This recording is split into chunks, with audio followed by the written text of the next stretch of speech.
Halo guys, Assalamualaikum warahmatullahi wabarakatuh. Bagaimana kabarnya? Semoga sehat selalu ya dimanapun kalian bekerja. Alhamdulillah hari ini aku bisa berbincang-bincang lagi, bisa curhat-curhat lagi dengan kalian. Jadi bagaimana guys? Masih kuat bekerja? Masih kuat bertahan di negeri orang? Aku udah 7 bulan ya di sini, nggak terasa sih udah 7 bulan. Dan aku di Saudi sudah mau hampir 8 tahun ya. Jadi jalan 8 tahun di sini dan kerja bersama majikan ini selama 5 tahun, mau 6 tahun kayaknya jalan ya. Karena aku masuk ke majikan ini, masuk kerja ke rumah ini itu dari tahun 2020 pas ada corona itu. Sampai sekarang alhamdulillah. Dan bagaimana sih kalau misalkan kita sudah pernah pulang, sudah pernah cuti ke Indonesia, terus kita balik lagi ke majikan yang awal gitu kan, kembali lagi ke majikan yang kemarin, yang dulu, apakah majikan itu lebih baik atau menjadi kurang baik? Dan jawabannya alhamdulillah majikan aku sampai hari ini baik dan semoga baik seterusnya. Walaupun nanti aku pulang ke Indonesia dan tidak bekerja lagi di sini dan ada penggantinya, mudah-mudahan baik juga ke penggantinya. Karena dari keluarga kalau dari atasnya baik, ke bawah-bawahnya juga pasti baik. Kalau misalkan dari atasnya tidak baik, ke bawahnya juga tidak akan baik.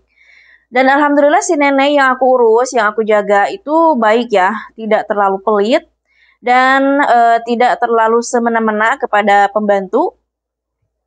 Jadi semuanya alhamdulillah baik, anaknya baik, mantunya baik, cucu-cucunya juga baik semua. Jadi sama seperti yang dulu gitu, sama seperti awal-awal aku masuk ke sini, mereka baik dan alhamdulillah sekarang juga baik. Alhamdulillah, mudah-mudahan seterusnya. Untuk para TKW, khususnya para TKW-TKW yang mau yang resmi, mau yang kaburan, mau yang kosongan gitu, kita sama-sama mencari nafkah, sama-sama tujuan kita sama, ingin memperbaiki ekonomi keluarga. Kita adalah pahlawan untuk keluarga, pahlawan untuk orang tua kita, untuk anak-anak kita. Karena kalau misalkan kita tidak pergi ke luar negeri, di Indonesia kerja, memang banyak pekerjaan di Indonesia, tapi mungkin gajinya itu tidak sesuai gitu, tidak memungkinkan mungkin ya. Dan di Arab juga tidak semua yang kerja itu gajinya besar. Ada yang kecil, kalau yang besar itu yang kosongan alias ilegal. Walaupun gajinya besar, tapi resikonya juga besar dan banyak banyak kendala-kendalanya gitu, banyak yang tidak digaji sama majikannya, banyak yang tertipu, makanya banyak konsekuensinya dan banyak buruknya lah gitu kalau yang kosongan itu. Nah, untuk yang resmi memang ada yang bertanggung jawab, tapi tidak semua juga yang resmi itu nasibnya baik gitu. Jadi ada yang nasibnya baik dan ada nasibnya yang kurang baik. Dan alhamdulillah kalau misalkan ada yang nasibnya baik, alhamdulillah pertahankan. Kalau misalkan yang tidak baik majikannya, insya Allah semoga Allah menolong kita semua gitu ya. Semoga majikannya mungkin nanti akan baik. Kayak gini katanya, dia bekerja baru 1 bulan dan kerjanya itu jadi overtime. Jadi diambil mungkinnya sama majikannya itu terus seperti calling visa lah ya. Kalau visa ziarah itu jadi nggak bisa pindah-pindah seperti di kantor. Seperti lewat kantor. Kalau misalkan lewat agency, lewat kantor itu kan bisa pindah-pindah ya. Tapi kalau misalkan visa ziarah, calling visa itu sama. Jadi punya majikan hanya satu. Terus dia itu dipekerjakan katanya di luar rumah iya, di rumahnya juga iya. Jadi overtime gitu. Dan uang dari overtime itu tidak dikasih ke mbaknya ini, ke dianya ini, tapi cuman dikasih gajinya khusus aja gitu, gaji dari rumahnya, dari majikannya satu gitu. Tapi kerjanya overtime. Dan menurut aku ya, dikarenakan mungkin tidak di luar batas, mungkin kerjanya itu sampai 8 jam, mungkin ya. Tapi kalau misalkan majikannya baik, tidak mukul, dan masih memperlakukan kita sebagai seperti manusia gitu kan ya, ngasih makan yang lebih layak, yang layak gitu, terus gaji juga lancar. Menurut aku bertahan aja sampai 2 tahun gitu, sampai finish ya. Karena kalau misalkan mau ngadu kemana, mau minta tolong ke siapa? Kita hanya aku gitu ya kan, sama-sama TKW dan tidak bisa membantu, tidak bisa menolong, hanya bisa memberikan sedikit nasihat atau cuman ngasih saran aja gitu. Jangan sampai kabur baru sebulan, 2 bulan, 3 bulan kabur dan itu sangat-sangat membahayakan untuk diri sendiri gitu. Jangan merugikan diri sendiri dan juga jangan mengkhawatirkan orang tua kita di Indonesia gitu. Seperti contoh ya, banyak TKW-TKW yang kurang baik nasibnya, kurang beruntung gitu ya kan. Ada yang TKW kaburan. Ini yang seperti yang contohnya yang beberapa bulan yang lalu yang TKW dari Karawang ya kalau nggak salah dari Karawang atau Purwakarta gitu kan. Terus namanya Mbak Nur Laila ya, Nur Laila apa siapa gitu aku lupa deh.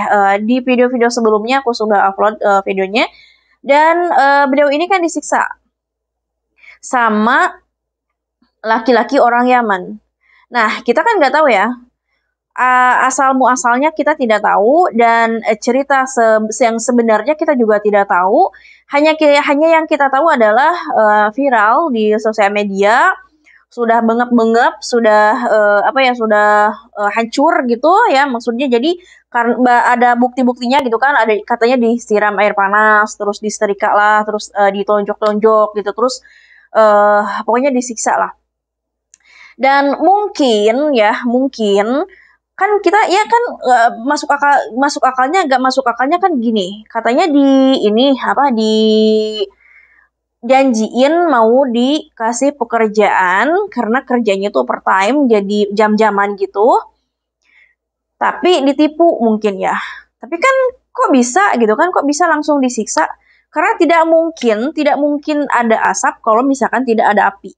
Pasti ada awal-awalnya, mungkin ada hubungan sebagai kekasih atau memang sebagai teman aja gitu kan, TTM gitu. Tapi kan nggak mungkin tiba-tiba langsung ketemu, langsung disiksa. Nah, ini pelajaran buat kita semua nih, yang bagi yang kosongan dan juga yang resmi juga harus lebih hati-hati gitu. Harus lebih hati-hati berteman dengan siapapun. Walaupun misalkan dengan sesama satu negara dan kita harus lebih hati-hati. Ya kan sedia payung sebelum hujan gitu. Jadi jangan sampai sudah terjadi lalu menyesal gitu. Kita kan datang ke sini, ke luar negeri ini kan kita tujuannya untuk bekerja, mencari nafkah. Ya kita harus ingat aja tujuan kita apa gitu. Jangan tergiur atau terayu sama laki-laki di luar sana. Walaupun sama sesama Indonesia, karena banyak juga nih yang tertipu. Laki-lakinya nggak mau kerja, tinggal di kontrakan, dan istrinya yang bekerja, terus uangnya diambil sama suaminya.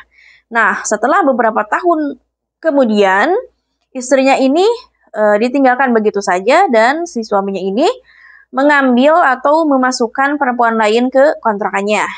Dan itu akan terjadi, ya pokoknya akan merugikan gitu kan, merugikan untuk para wanita.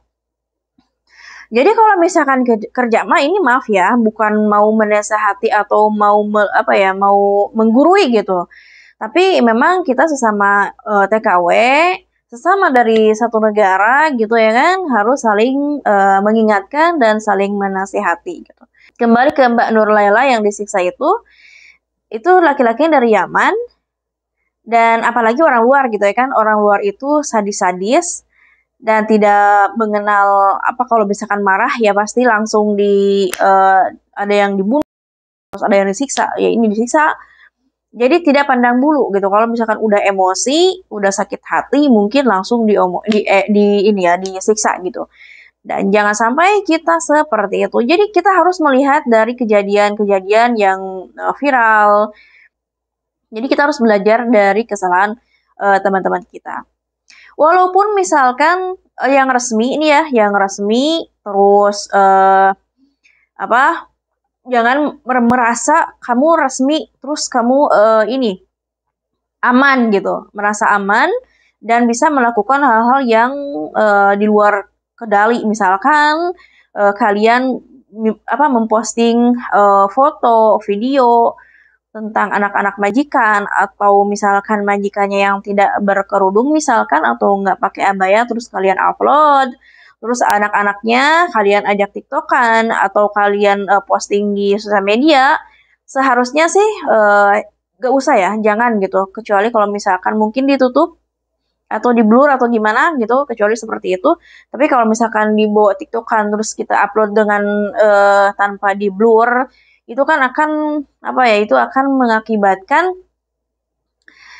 kesalahan juga untuk kita gitu. Itu harus hati-hati karena ketat ya, di Saudi ini ketat, jadi tidak seperti di Asia yang boleh merekam majikannya, yang boleh merekam anak-anak majikan. Di sini tidak bisa, di Saudi ini ya tidak bisa. Apalagi yang dulu-dulu beberapa bulan yang lalu kan ada yang TKI yang memposting foto jenazah. Itu kan sama dibui juga guys, di apa ya, dikasih peringatan gitu, bukan peringatan ya, dikasih sanksi gitu kan sama pihak yang berwajib di sini. Seperti itu guys. Jadi harus hati-hati, jangan sampai kita melakukan hal-hal yang tidak diinginkan gitu. Ya, menuruti dari pemerintahan di negara kita tinggal gitu. Jangan seenaknya. Di sini tuh nggak sama kayak di Indonesia guys, nggak sebebas di Indonesia gitu ya. Ada aturannya, terus ada ya pokoknya ada aturannya gitu. Terus alhamdulillahnya, kembali ke majikan aku ya. Alhamdulillahnya majikan aku itu membebaskan. Jadi membebaskan itu bukan berarti aku harus keluyuran, enggak ya. Misalkan besok nih aku mau umroh gitu. Aku bilang ke majikan laki-laki ya, karena yang bertanggung jawab kepada aku itu majikan laki-laki. Kalau majikan perempuan itu kan mantu dari nenek, dan aku nggak mau ya kalau misalkan minta izin ke majikan perempuan, karena kalian tahulah ya kalau majikan perempuan itu misalkan kita mau minta izin mau pergi misalkannya, pasti ada ada alasannya, nggak boleh lah nanti saya aduh dan sebagainya. Makanya aku nggak mau minta izin ke majikan perempuan, jadi aku minta izinnya ke anaknya nenek, yaitu ke majikan laki-laki. Misalkan besok aku mau umroh, bilang aku mau umroh besok jam segini, dan ya udah, jawabnya oke, katanya gitu. Nanti mereka nganterin aku ke tempat taksi gitu kan, ke tempat terminal taksi. Lalu nanti dari terminal taksi ke Mekah itu kan jaraknya antara 1 jam kurang lebih ya. Kalau misalkan macet dari sininya dan pas dari Mekahnya juga macet, nah itu akan lebih dari 1 jam. Kadang dikasih ongkos, kalau misalkan berangkatnya dikasih ongkos, tapi pulangnya kita uang sendiri gitu. Karena nggak enak juga sih kalau misalkan bolak-balik diongkosin gitu kan. Nah, kadang seperti itu, dan alhamdulillah sih baiknya seperti itu ya. Jadi tidak menghalang-halangi kita untuk sambil beribadah, berziarah gitu. Kalau misalkan aku mau ke Madinah juga minta minta izin nih dari jauh-jauh hari ini tanggal sekian aku mau ke Madinah bersama rombongan. Itu tidak akan dilarang guys. Jadi memperbolehkan. Terus kalau misalkan ada acara di kedutaan, terus bilang minta izin ya tanggal sekian ada kegiatan atau ada acara di kedutaan dan aku mau ke sana. Dibolehin, dan itu enaknya itu sih ya, membebaskan tapi aku tidak terlalu membebaskan diri gitu. Tapi aku tahu diri gitu. Tahu dirinya dibebaskan, tapi aku nggak mau bebas keluyuran. Kalau misalkan nggak ada kepentingan, aku nggak mau kemana-mana guys. Yang pertama, boros uang. Dan kita sebagai apa ya, perantau, kalau aku tuh ngirit guys orangnya, ngirit dan pelit lah, itu sama aja ya. Jadi yang aku pikirkan adalah masa depan gitu. Masa depan, mudah-mudahan kan kalau misalkan kita udah tua, kita sudah punya pondasi hidup. Pondasi ya, seperti kalau misalkan di kampung mah kan investasikan uangnya bikin rumah, terus beli beli tanah, beli sawah. Kalau di kampung aku seperti itu ya guys. Jadi uangnya aku investasikan ke sawah dan tanah gitu, kebun gitu. Jadi setidaknya kita kerja bertahun-tahun di luar negeri ini ada hasilnya. Dan kita kan kerja ke luar negeri ini tidak ada modal gitu, maksudnya tidak mengeluarkan modal, tidak harus punya skill juga. Yang penting nekat aja, nekat dan kuatkan fisik sama mental. Kalau ke Arab, kalau misalkan kerjanya hanya di rumah-rumah gitu menjadi IRT, ya ART, Kecuali kalau misalkan untuk yang sekolahnya tinggi, harus punya skill ya. Tapi untuk kita mah enggak. Apalagi ke Arab Saudi, enggak harus bisa bahasa Inggris, enggak harus ya. Dan bahasa Arab juga aku nggak pernah belajar gitu di PT, nggak pernah belajar bahasa. Terus nggak belajar nanti kalau masak seperti ini ya, nanti jagain anak seperti ini, nanti jagain lansia seperti ini, tidak ada. Jadi pas udah masuk ke sini ke Saudi itu langsung masuk ke rumah majikan misalkan, ya udah gitu kan kita mengerjakan ya seperti di rumah kita sendiri, namun mungkin aturannya beda. Terus bahasa juga kan kita belajar otodidak, secara otodidak, jadi belajar sambil praktek gitu. Jadi itu sih nggak ada harus persiapan apa sih harus ke kerja ke Arab itu harus persiapannya seperti apa dan apa yang kita harus lakukan dan sebagainya tidak ada ya. Yang penting berangkatnya itu secara resmi, tidak dengan visa ilegal, visa ziarah, karena visa ziarah itu hanya bertahan untuk 3 bulan saja atau 90 hari, tapi bisa diperpanjang setiap bulannya kalau misalkan majikannya itu bertanggung jawab, taat dengan hukum, dan baik. Tapi rata-rata yang bermasalah itu, yang berkeluh kesah itu, yang banyak mengeluh itu visa ziarah, kerjaannya banyak, begini, begini, begini, majikannya juga pelit dan sebagainya. Dan itu resiko guys, semuanya aku juga pernah ngalamin majikan yang pelit, majikan yang seperti ini, seperti itu. Tapi alhamdulillahnya nggak pernah ada majikan yang mukul KDRT, bukan KDRT ya, yang apa yang kasar, nggak ada ya, kecuali kalau misalkan dari omongan mah memang sih menyakitkan gitu. Tapi itu adalah resiko ya guys ya. Jadi jangan diambil hati, kita harus belajar kuat lah. Karena kan tujuan kita untuk bekerja gitu kan. Kita tidak tujuan kita kan bukan untuk main-main ya. Jadi harus kuat mental, fisik, nah itu mentalnya itu. Kalau misalnya majikan marah-marah, kalau memang salah ya kita terima. Kalau jangan sedikit-sedikit dimarahin majikan minta pulang, kabur, itu bukan jalan yang benar ya. Kalau misalkan pulang terus dipulangin, nanti mau berangkat lagi, susah lagi gitu. Jadi manfaatkan kesempatan yang telah Allah berikan kepada kita. Alhamdulillahnya kalau misalkan di Saudi ini, kalau kerja di Saudi, kita bisa sambil umroh, bisa ikut hajian kalau misalkan ada kesempatan gitu ya. Oke guys, segitu aja curhatan dari aku ya. Semoga kita semua dilindungi oleh Allah Subhanahu Wa Taala dimanapun kalian bekerja, mau dikerja di luar Jeddah, di mana. Semoga sehat selalu semuanya. Terima kasih ya. Wassalamualaikum warahmatullahi wabarakatuh.